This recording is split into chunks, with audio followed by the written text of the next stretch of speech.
Hello class 11th, welcome to our channel Janit Guru. मैं हूं आपका मेंटोर आशुतोष मिश्रा और आपके लिए मैंने स्टार्ट कर रखा है बहुत ही प्यारा यूनिट जिसका नाम है साइटोलॉजी। साइटोलॉजी में अभी तक हमने 70 टू 80% पोर्शन कवर कर लिया है। हमने क्या क्या देखा?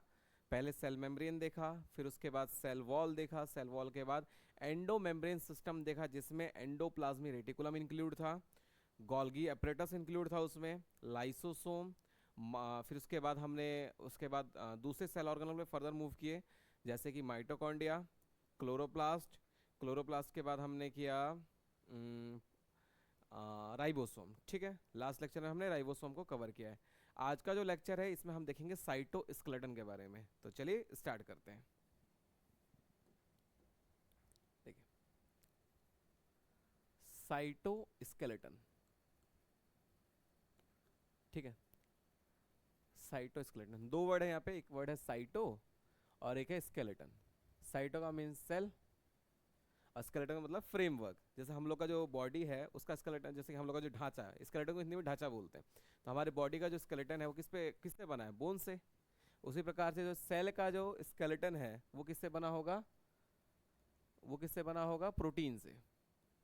स्केलेटन को बेसिकली फ्रेमवर्क बोलते हैं। तो जो सेल का जो फ्रेमवर्क है वो किससे मिलकर बना होता है? प्रोटीन से।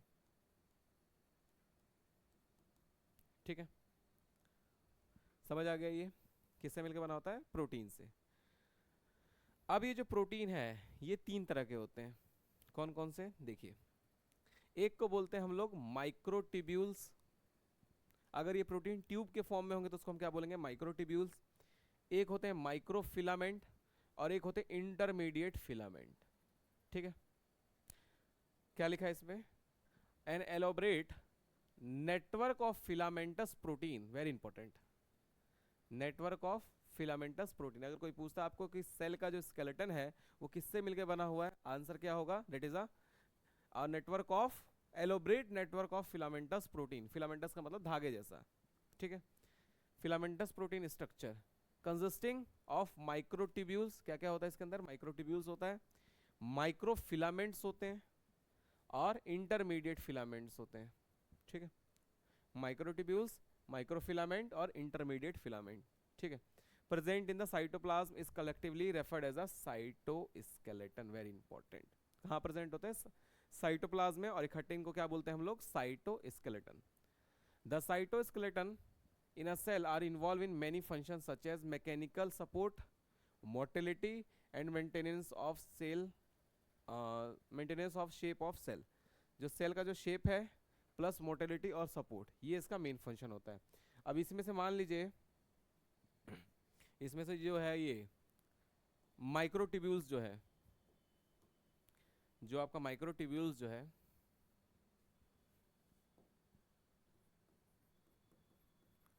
माइक्रोट्यूब्यूल्स जो है ये आपका बनाएगा सेंट्रियोल।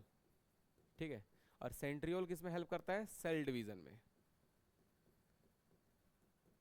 ठीक है, माइक्रोट्यूब्यूल के बनाएगा, सेंट्रियोल बनाएगा, और सेंट्रियोल किस में हेल्प करता है? सेल डिवीजन में। इसके अलावा जो आपका माइक्रोफिलामेंट है, माइक्रोफिलामेंट दो तरह के होते हैं। एक को बोलते हैं एक्टिन और एक को बोलते हैं हम लोग मायोसिन। एक्टिन और मायोसिन ये आप लोग पढ़ेंगे जब वो चैप्टर आएगा मसल वाला। मसल में आप जब पढ़ेंगे स्लाइडिंग फिलामेंट थ्योरी, उसमें पता लगेगा एक्टिन क्या होता है, मायोसिन क्या होता है। ठीक है, ये बेसिकली मसल्स के अंदर प्रेजेंट होते हैं ज़्यादा, ये एक्टिन और मायोसिन। ठीक है, तो ये माइक्रोट्यूब्यूल का फंक्शन सेल डिवीजन और माइक्रोफिलामेंट का फंक्शन एक्टिन और मायोसिन। यही लिखा है बस एनसीईआरटी में। An elaborate network of filamentous proteinous structure consisting of microtubules or microfilament and intermediate filament present in the cytoplasm is collectively referred as the cytoskeleton. ठीक है, the cytoskeleton in a cell are involved in many functions such as mechanical support, motility and maintenance of the shape of cell। ठीक है, आपको क्या याद रखना है इसमें साइटोस्केलेटन में कि साइटोस्केलेटन का मतलब क्या होता है? It is an elaborate network of filamentous proteinaceous structure. इसके बाद कितने टाइप के होते हैं? माइक्रोट्यूब्यूल, माइक्रोफिलामेंट और इंटरमीडिएट फिलामेंट। माइक्रोट्यूब्यूल का काम क्या है? सेंट्रियोल बनाएगा, सेंट्रियोल से सेंट्रोसोम बनता है, फिर उसके बाद वो सेल डिवीजन में हेल्प करता है। माइक्रोफिलामेंट क्या करेगा? माइक्रोफिलामेंट दो तरह के होते हैं, एक्टिन और मायोसिन। ये मसल कॉन्ट्रैक्शन में हेल्प करते हैं। इंटरमीडिएट का भी सिमिलरली कुछ ऐसा ही फंक्शन होता है, सपोर्टिंग का और मोटिलिटी में हेल्प करता है। ठीक है, तो ये था आपका साइटोस्केलेटन के बारे में। आई होप आपको समझ आया होगा। साइटोलॉजी के लेक्चर्स छोटे छोटे आ रहे हैं क्योंकि टॉपिक थोड़ा सा टफ है। ठीक है, इसके बाद हम देखेंगे सीलिया और फ्लैजेला। तो आज के लिए इतने रखते हैं, मिलेंगे नेक्स्ट लेक्चर में, तब तक के लिए धन्यवाद।